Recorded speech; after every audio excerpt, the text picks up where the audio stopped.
Thanks, everyone. So we're going to invite Danny Beaton to come up and speak. Danny Beaton, a Turtle Clan Mohawk and environmentalist with over 20 years as a student of the grassroots spiritual leaders of North America, working with the chiefs and clan mothers of the Haudenosaunee Iroquois Six Nations Confederacy, defending and protecting Mother Earth.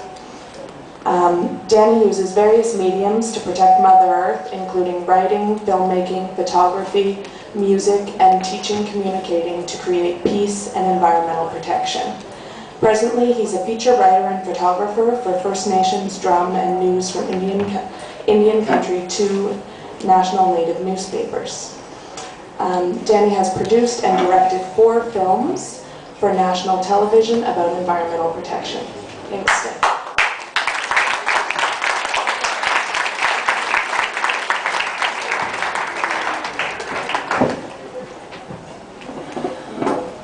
It's a real honor to be here.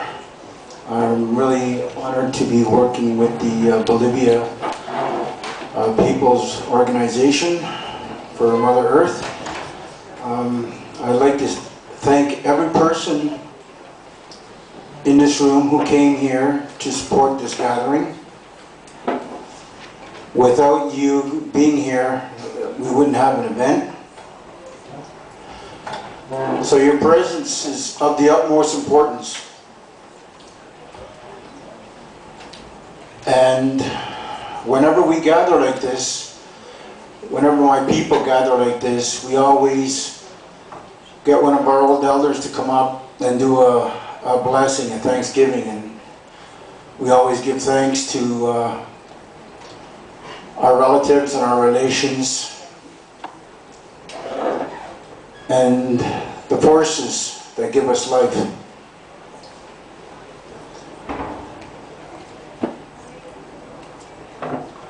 We thank the 4 protectors for allowing us safety, for allowing us to travel in good health and with protection. That's what we do in our way of life. We never not give thanks to the 4 protectors and to our Creator for the gift that our Creator gave us, the great mystery, for this day, for this sacred day, for this sacred journey. And our old elder will always give thanks when we gather like this to everything that's moving on Mother Earth. 4-legged, winged ones, insects, fish life. Our elders remind us and instruct us that this is our way of life, that we always gather like this and give thanks for the waters, Mother Earth's blood,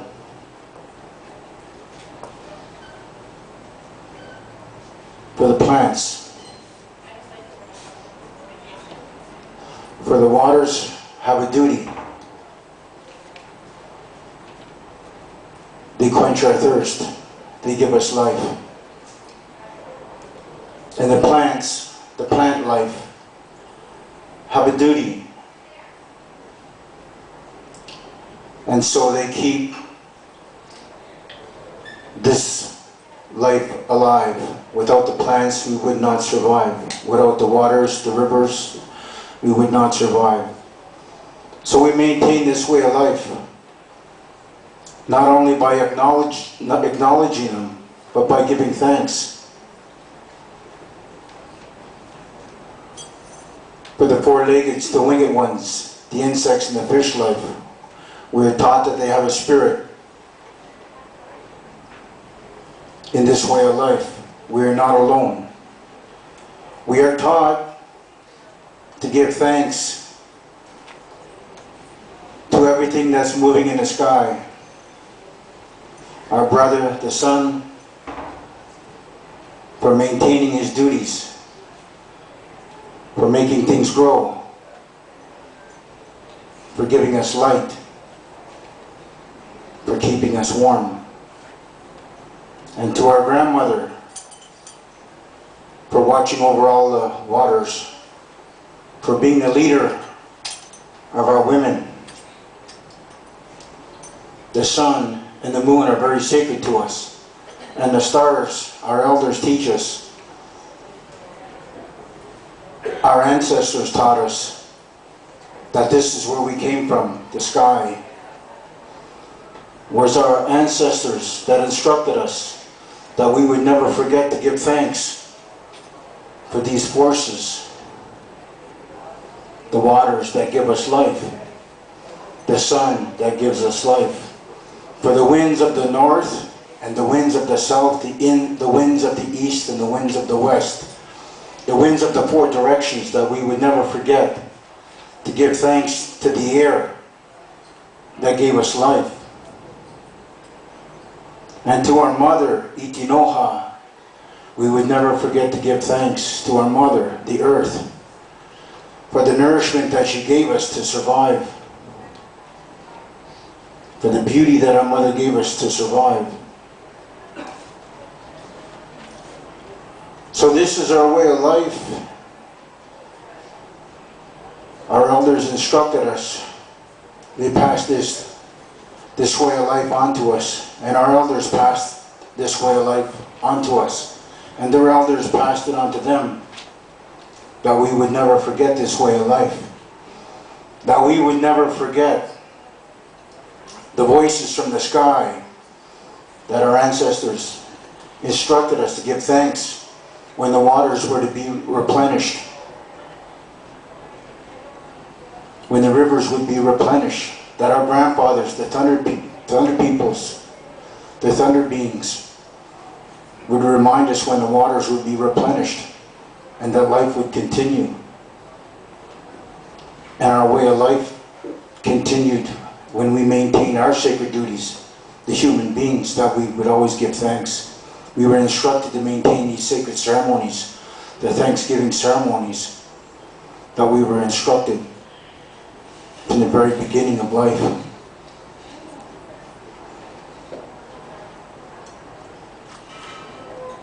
And our ancestors said, you will walk on this Mother Earth with a good mind, and you will carry a good heart, and you would take care of things. You would take care of the gifts that I give you, that you have here, the sacred gifts that you have, that you will maintain your sacred duties of thanksgiving. And so our ancestors instructed us that we would not just say our Creator was a creator, but we were taught that our Creator was a great creator. And so in our ceremonies we maintain that thanksgiving, that we have a great Creator, a great mystery, that we would never forget to give thanks for the gifts that He gave us, for the sacred journey that our Creator gave us. And our elders instructed us, you will never forget to give thanks to the four protectors, for the sacred duties of the four protectors, for that protection that we were instructed that we must give thanks for. When we need that protection, when our families need that protection, when our homes need that protection, when our children need that protection, when our animals need that protection, when our crops need that protection, that we would call on to the four protectors to maintain our sacred duties, and we would ask for that sacred protection. We were taught that way of life. And our ancestors taught us that everything had a spirit on this Mother Earth. We were instructed that to give thanks to the spirit of the sun, to the spirit of the moon, to the spirit of the waters, to the spirit of the winds of the north and the south, the east and the west, the winds of the four directions. We were taught to give thanks to the spirit world, spirit force, the spirit power, spirit helper, spirit of our ancestors. We were taught that everything had a spirit, and that was our way of life. So as a student myself of my elders and my ancestors, I thank you for coming here in this way of life, that we would maintain that thanksgiving with our minds in that beautiful way of life, the way we were instructed that we walk on this Mother Earth and never forget our duties, our sacred duties as human beings, that we were put here to give thanks and to take care of this life. And this room not only is a place that I'm with my brother Bob again, and all of you, because we're all brothers. Every man is a brother here. Every woman is a sister. It's our way of life. And you will not forget that you are all brothers and sisters. This is what our elders taught us. This is what our spiritual leaders have taught us, that we are all brothers and sisters. The first gathering I ever went to in my adult life is in this room. The very first gathering I ever went to. The very first political gathering or spiritual gathering, this room. I've never been in this room since 1988 with the Cree Lubicons against oil development in Little Bear. Probably there's a lot of Frank Schallers here. I don't know what Frank is, but Frank will remember we fought with the Lubicons to stop the development of the oil on the Lubican territories. That's like 22 years ago. I didn't know what this room was. I wasn't sure. And then it came to me as I was sitting with Bob. This is the first gathering I went to. The first songs I heard on the drum was here. First speeches I heard, Chief Bernard Omniak came here to try to win support to stop the Shawa, Mitsubishi, from drilling on oil on the Lubican territories. And they suffered because we fought them till we got anywhere. It took us about 10 years till we achieved anything. That's how long it takes. This room is very special to me. And that's the way life is when you do this, when you live this life. That's how powerful this life is. That's how powerful this life is. It's very powerful. This is a very powerful day for everyone here. It's important for us to sit together. It's important for us to eat together. It's important for us to give thanks together. It's important for us to fight together for life. To support life for our children. To support justice for the Bolivian people, the indigenous peoples of South America, indigenous peoples of the world that are fighting for Mother Earth. So together here, we're a very strong family. It's very special for me to be here. I'm really honored. I'll do one song before I leave, and hope you enjoy it.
Koi koi, anichi pamarazin, kekekuin indigenicas.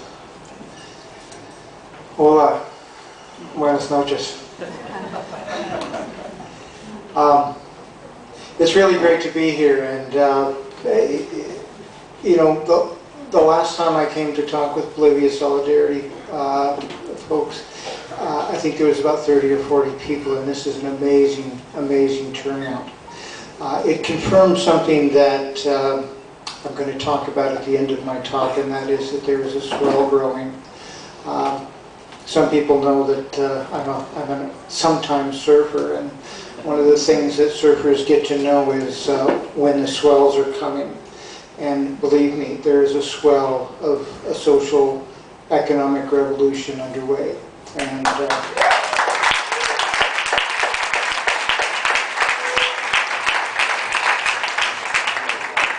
you being here proves that. I would like to thank a couple of people before I get started, and that's Kairos, who within a week of having their funding cut by the federal government, donated some money for me and my partner to go to Bolivia, which was pretty astounding for us. And also a private donor, Hans Modlik, helped us out, as well as the Bolivia Solidarity Committee. So I want to thank them. I gotta put my glasses on. This is one of the hardest presentations I think I've had to make in a very, very long time.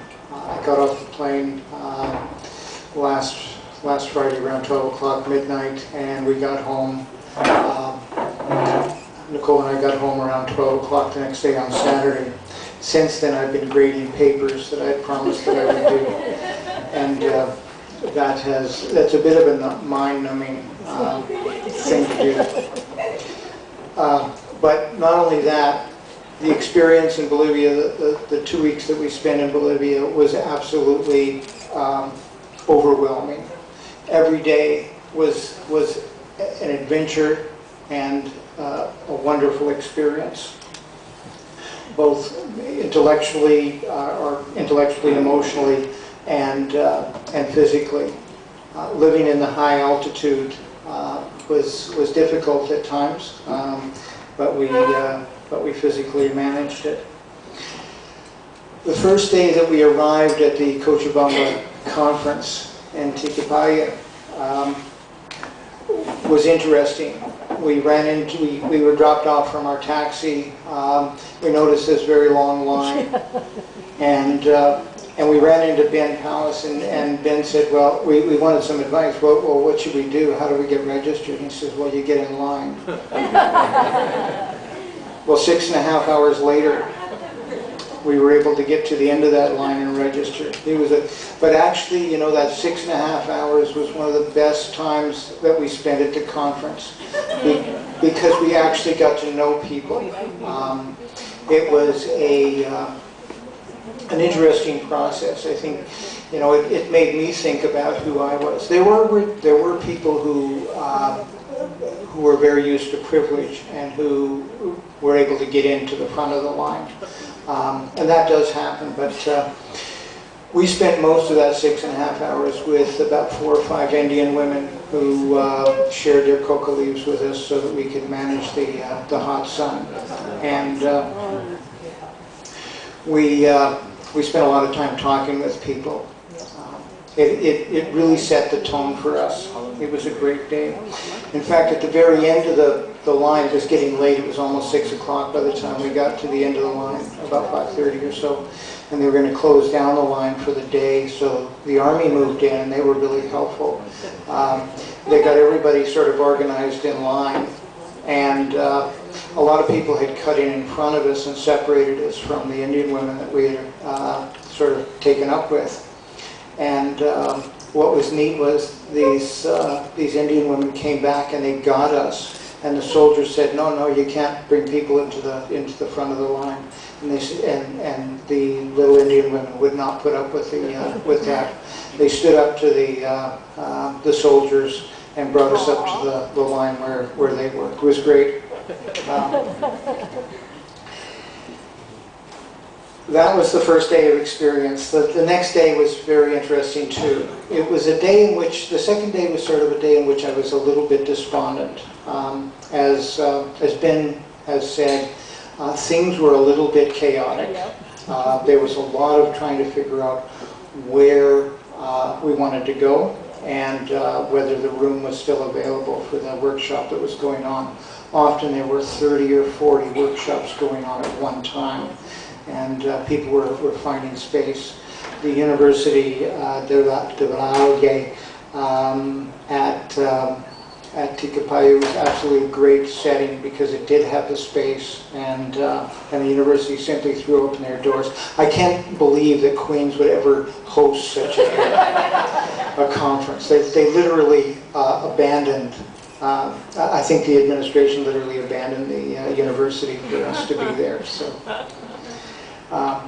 if you can imagine the throngs of people that were there. The reality of the organization and the dilemma of climate change sort of left me a little bit despondent. But then I listened to Evo Morales in his keynote address, and it was amazing.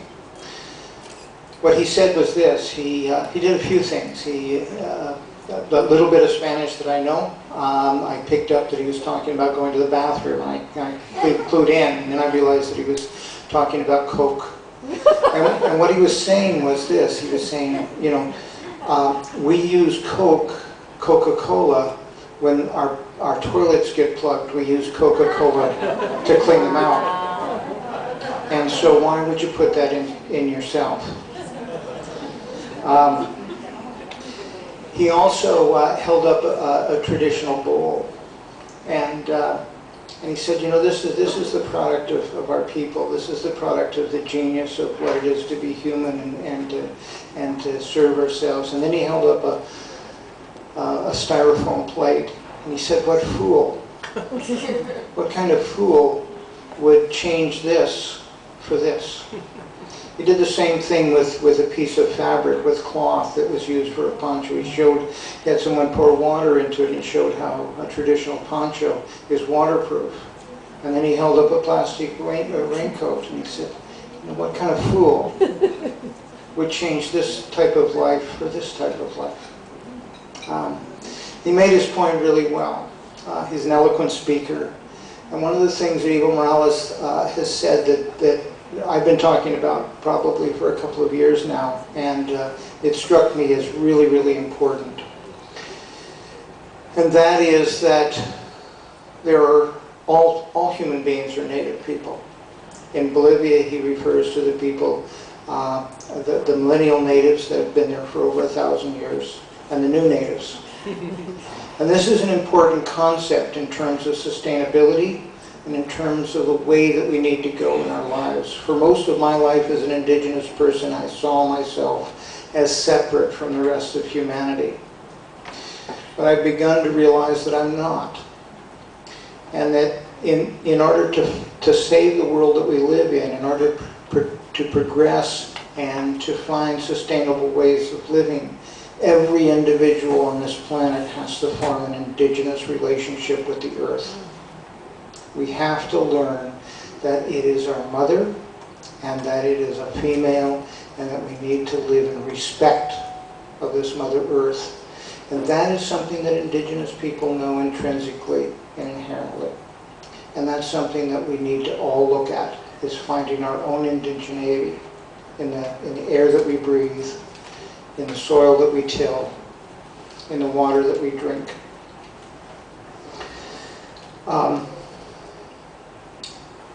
It took an Evo Morales to call a world conference, a world people's conference. It was very different. There was a couple of things that were interesting to me. One of the things was the absence of certain groups of people. Not all people came to the conference. There were a lot of people from all over the world. But NGOs tended not to be represented at the conference. Neither did missionaries. Even fair trade was obviously absent. And I wondered about this, and then I began to think about it and understand why. And that is because these civil society groups, with this move towards sustainability, with this challenge to the existing system, are going to have to redefine themselves. And they have yet to learn to redefine themselves, where the indigenous people, the common people who live close to the land, who came to the conference, understood very well why they were there.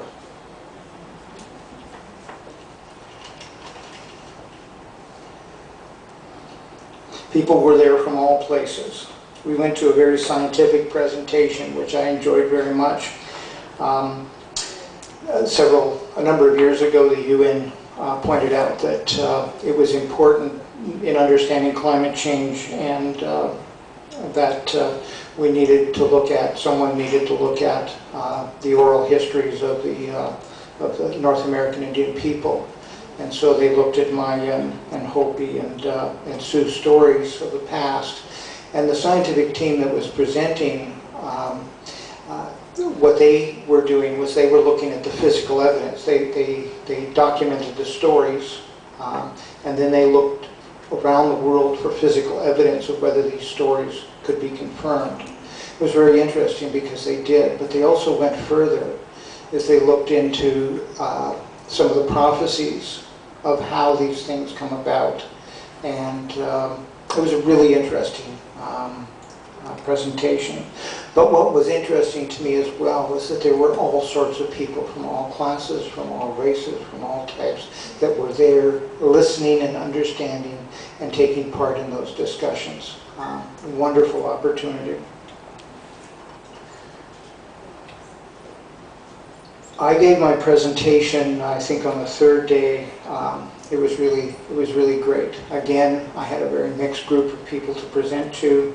I wanted to talk about three things.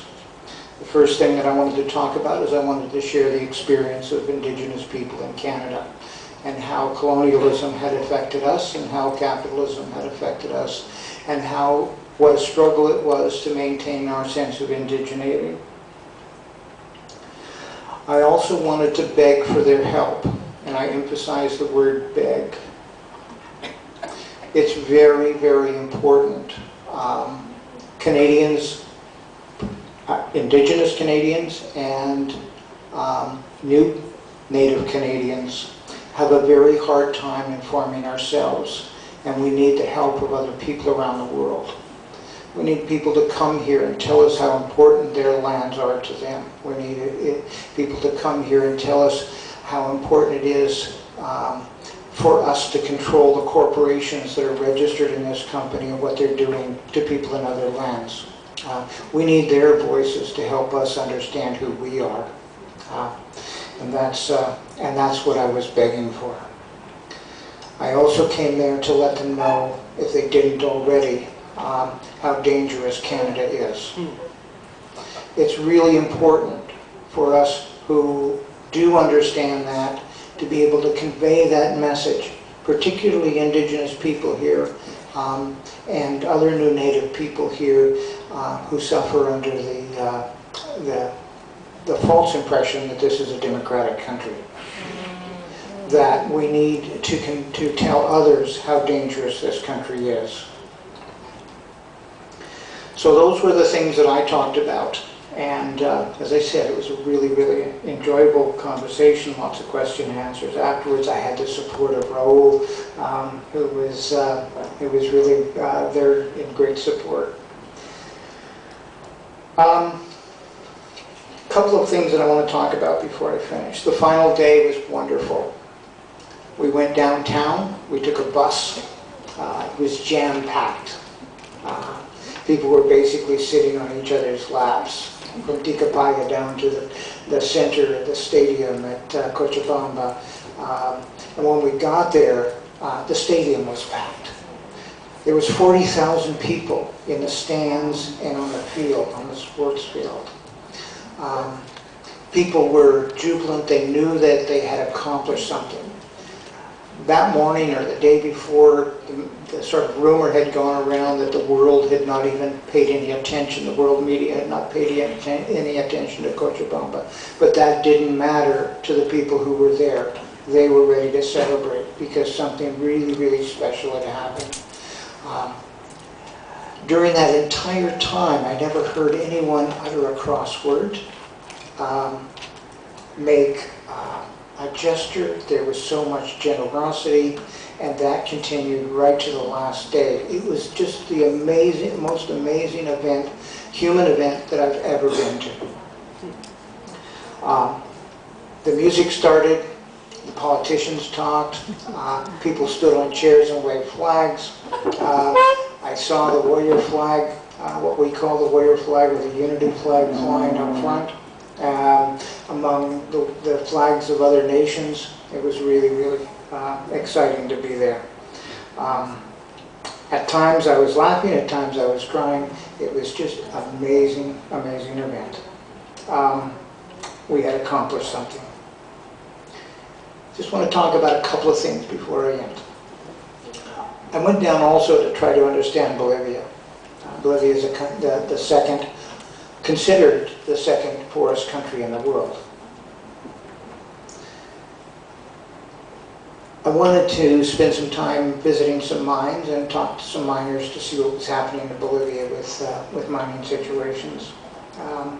And so Nicole and I went to Potosí, which is the sort of the mining center, one of the big mining centers. It's been a mine for the last 500 years. It's a giant mountain that is full of silver. The Spanish made their wealth off of Potosí. There's 32 Catholic churches in Potosí. But inside the mine, there's El Tío, who represents the devil. And miners go in and they drop their coca leaves for El Tío. They give tobacco and they give some alcohol and they give other gifts because it is the spirits that provide the wealth that comes from the earth, and they have to give the gift to El Tío. The miners were there for life. They started young, they worked through most of their life, and many of them die young. But they work hard, and it's the life that they live, and they create a very fine community around the mines. There are some cooperatives that we wanted to talk to. We didn't really get a chance to spend much time speaking to people about mining cooperatives, but that's a process that's well underway in Bolivia. Then we went back to La Paz, and we took another adventure. We got some horses and we rode over the ridge toward the east and into the valleys that are below the mountains with the glaciers. The local name for one of the mountains with the glaciers on it is the man who is losing his poncho. And clearly, the people who live in those valleys look up to that mountain every day and every season and every year, and they can see the retreating of the glaciers. And they know that the water that comes out of the ground through the springs that they feed their animals, that they water their animals from, and that they water their fields from, when those glaciers are gone, that water will no longer seep out of the ground and they will have to move away.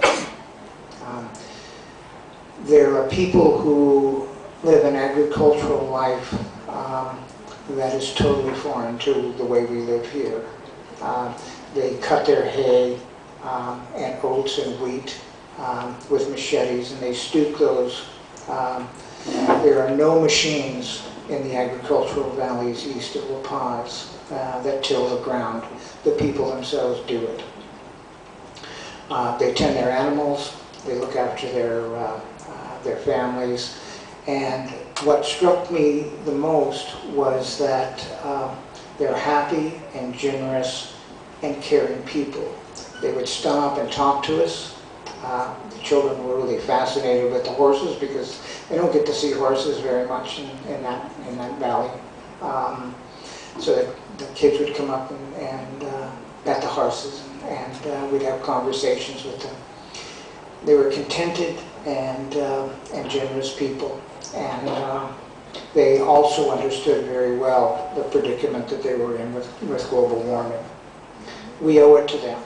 And when we talk about climate debt, that's what climate debt is all about.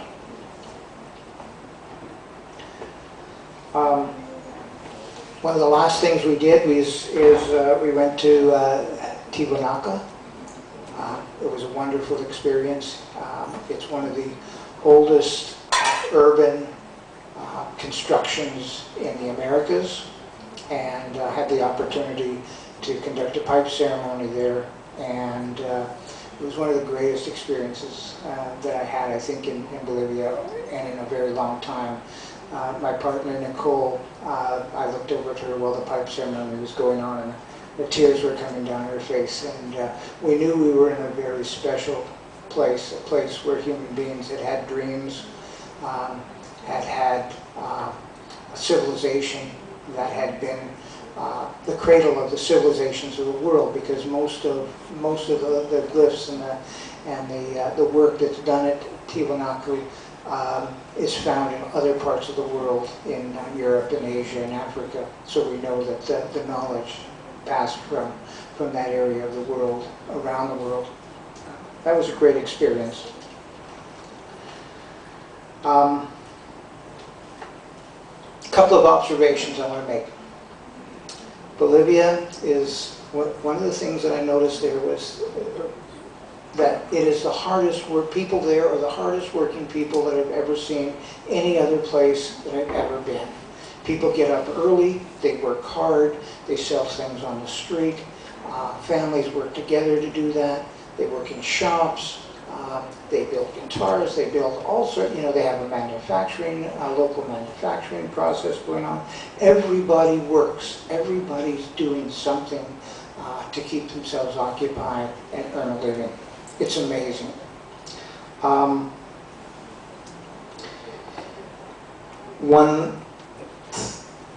One thing I wish I had a camera. I usually don't take pictures of things that I think are unpleasant.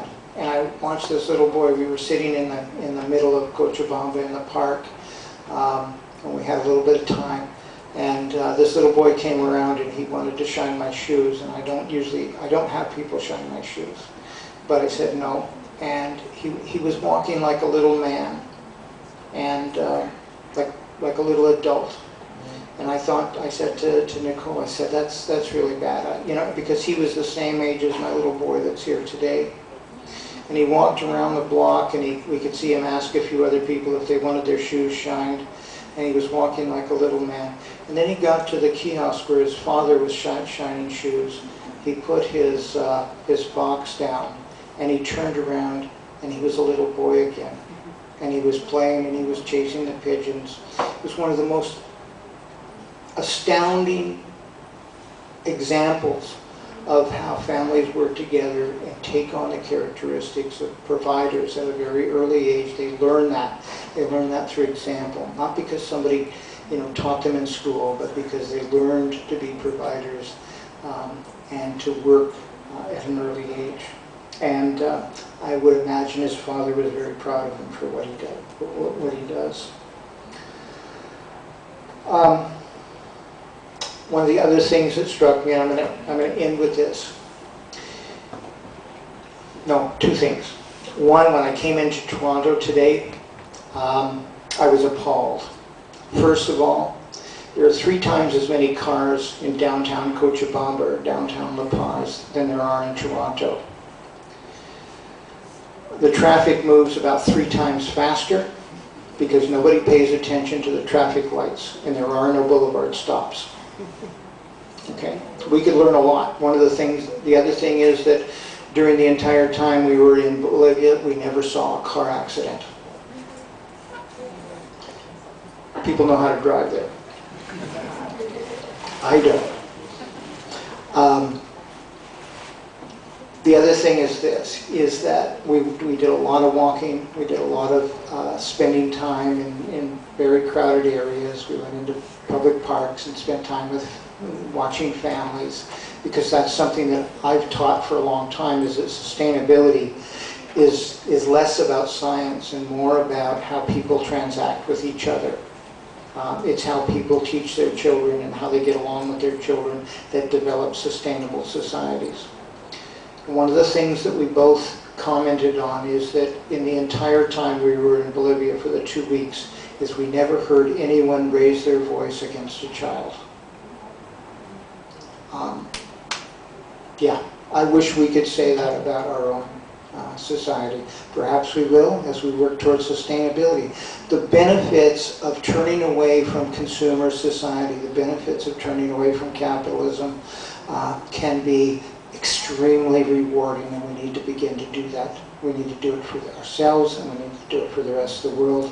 We need to do it for our own sense of indigeneity, so that ourselves and our children can have a relationship with the world in which we've been born into.